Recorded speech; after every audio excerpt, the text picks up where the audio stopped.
Alright, hey guys, this video is going to go over some more fraction and decimal equations. You just need a calculator and somewhere to take notes. Okay, we are going to talk about how we can solve this problem in two different ways. So first I'll go through how we've been solving it. So one way to solve this, I see it's an equation with fractions. One way to solve this is by distributing first. So I can take the 1/5 and multiply it by x. So 1/5 times x is 1/5 x. Plus, I'm going to do the 1/5 times 2. If you're not sure how to do that, I can just come off to the side and do 1/5 times 2 and put a 1 under it. And then if I multiply that out, I get 2 over 5. So I get 2/5. Okay, equals, on the other side, I'm going to do 3/10 times x, which is 3 over 10 x. Plus, now I need to do 3/10 times 5.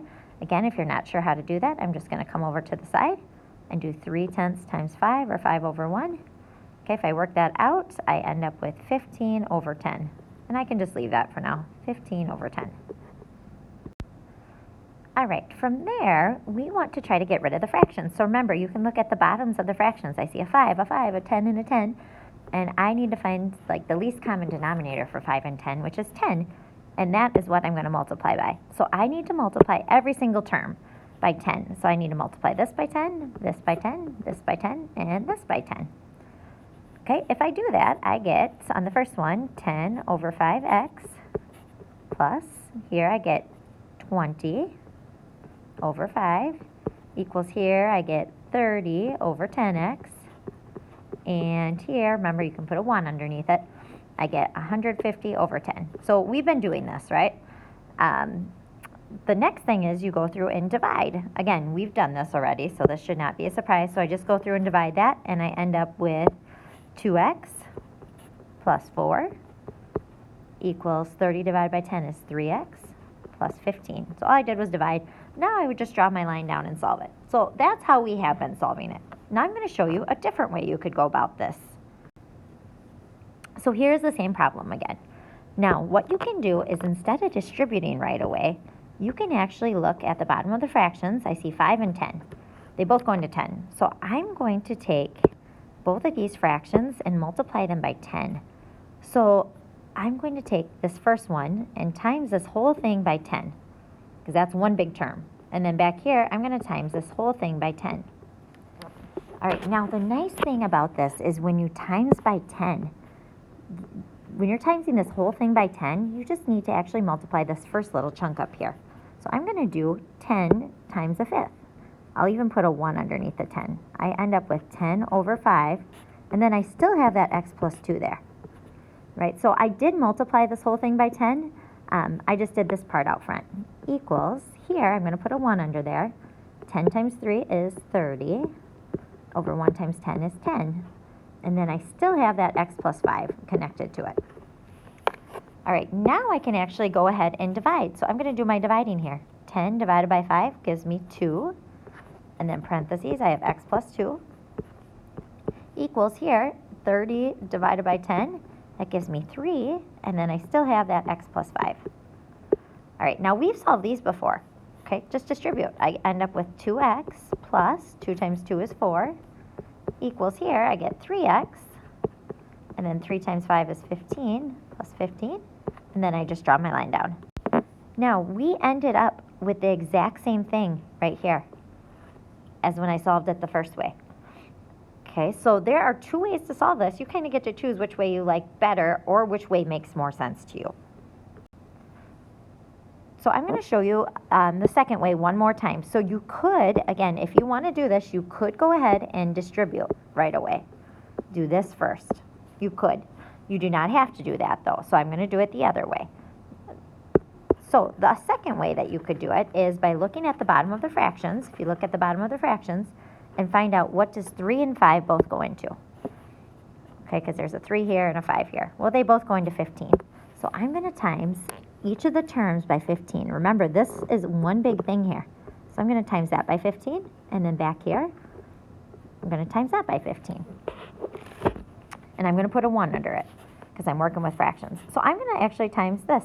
15 times 2 is 30, over 1 times 3 is 3, And then I still have this parentheses connected to it, times 4x minus 2, equals back here. I'm going to put a 1 under there. 15 times 1 is 15. 1 times 5 is 5. And then I still have this x minus 3 here. All right, now let's get rid of the fractions. Now I can actually do this dividing. I've got 30 divided by 3, which is 10. And then I still have this 4x minus 2 equals here, 15 divided by 5 is 3. And then I still have this x minus 3. From here, I can just distribute and now solve it. All right, I want you to take a second, pause the video, and try this one. What do you think you could multiply by to get rid of the fractions? If I did it the way I've been doing it. Let's look at the bottoms. And I want you to go ahead and try. So push pause and try. Push play when you're ready. All right, so I'm looking at the fractions. I see a 4 and a 5. I'm going to multiply by 20. I have to do each term. So this is a term here. I'm going to times this by 20. I have to times this 3 by 20, and then this back part by 20 as well. Now, if I do that, look what happens. So I'm going to do 20 times a fourth here.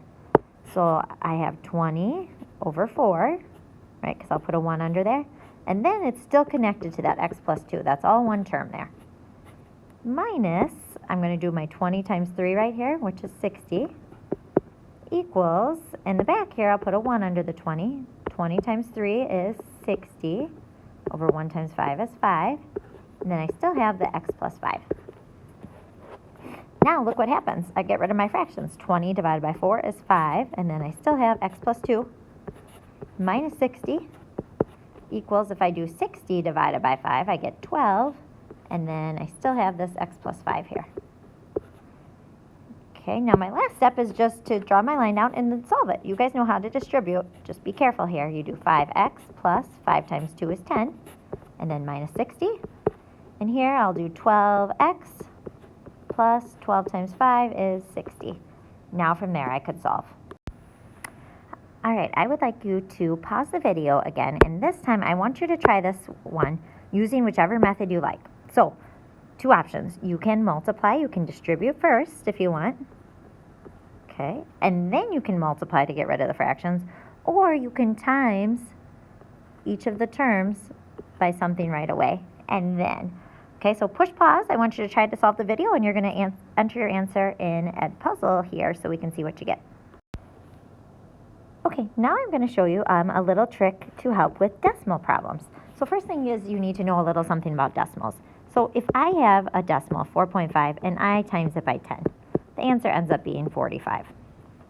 If I had 2.34 and I times it by 10, it ends up being 23.4. Okay, so a little trick, when you multiply anything by 10 or a power of 10, if there's 1 0, you actually move the decimal over one place. If there's 1 0, move it over one place. If I was multiplying by 100, I would move it over, there's 2 zeros, two places. So it would turn into 234. So when you are multiplying by powers of 10, that means by like 10, 100, 1,000, you can use that trick. So here's where this can come in hand. So instead of solving this decimal equation like I would normally solve it and just keep the decimals, there's something I could actually do to it. So remember, when you have an equation, as long as you do the same thing to both sides, it stays balanced.